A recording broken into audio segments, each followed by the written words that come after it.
Je donne maintenant la parole à Monsieur André Villiers pour le groupe UDI indépendant. Il dispose également de 5 minutes.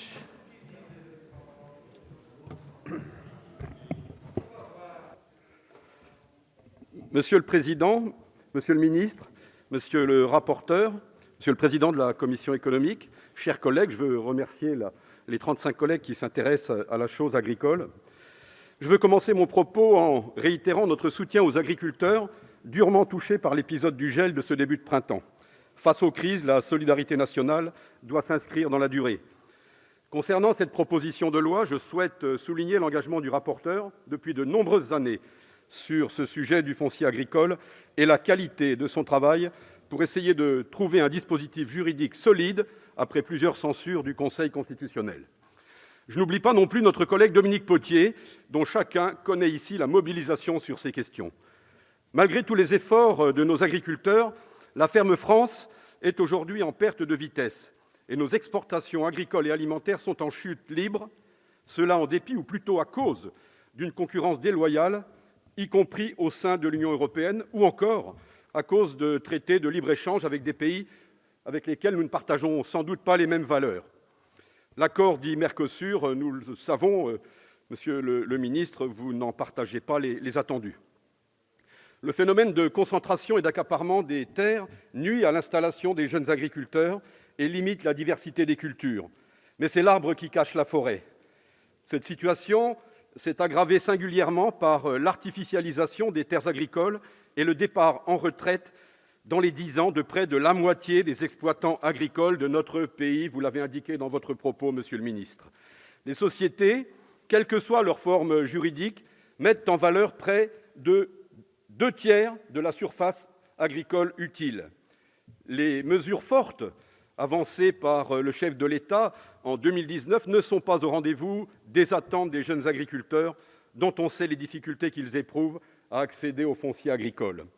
En France métropolitaine, les sols agricoles recouvrent 50% des surfaces. Depuis 1982, ils ont été réduits de près de 8%. 2,5 millions d'hectares parmi les meilleures terres ont été artificialisés, soit près de 10% des 28,5 millions d'hectares que compte l'Hexagone.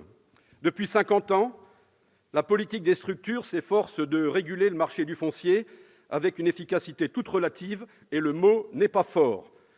La baisse de la surface agricole utile a été compensée par un mécanisme particulier qui est celui de la hausse des rendements et par la chute du nombre d'agriculteurs. Le résultat a été l'augmentation de la taille des exploitations sans que l'on se soucie vraiment de la consommation du foncier par d'autres usages que ceux de l'agriculture. La rareté faisant la cherté, il n'est pas étonnant de constater l'augmentation du prix du foncier. Cette proposition de loi propose donc de soumettre à autorisation administrative les prises de contrôle, même minoritaires, des sociétés d'exploitation agricole. Le groupe UDI et indépendant soutient cette initiative. Nos inquiétudes sur le renforcement du pouvoir des SAFER ont été en partie levées grâce au débat en commission et aux modifications apportées. Nous proposerons néanmoins que les SAFER ne puissent pas vendre plus du double du prix les biens qu'elles ont acquis et qu'elles rétrocèdent plus rapidement leur stock. Nous souhaitons également voir exempter du présent dispositif les transmissions dans un cadre familial, si le modèle agricole français est fondé sur une transmission familiale séculaire des exploitations. Il faut donc préserver ce maillon en restant attentif au cas où des propriétaires fonciers qui n'exploitaient pas depuis plusieurs générations aient envie, à un moment donné, de faire valoir leur patrimoine. Nous sommes très attachés à ce modèle dont on a hérité et dont on a la charge de le transmettre. Il combine toutes les vertus de l'agriculture française.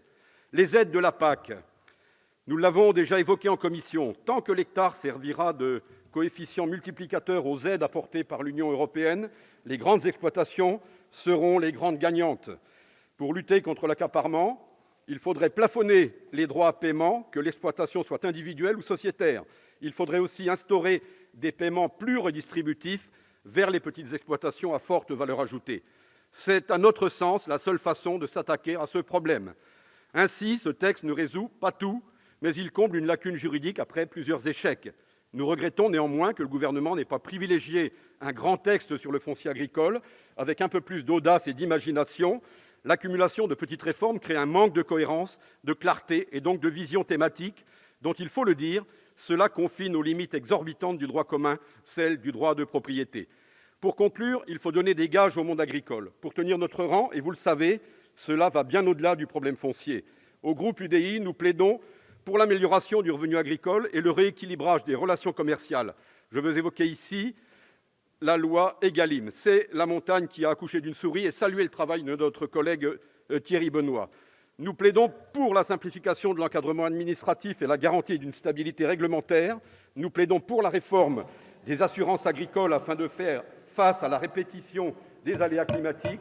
Nous plaidons pour la modernisation des formations agricoles et leur diffusion à tous les jeunes, y compris pas seulement ruraux. Vous l'avez compris, cette proposition de loi, nous militons pour le retour à une agriculture à taille humaine et pour le maintien de notre souveraineté alimentaire. La relation à la terre fait qu'être paysan n'est sans doute pas un métier, mais un état. Merci, mon cher collègue.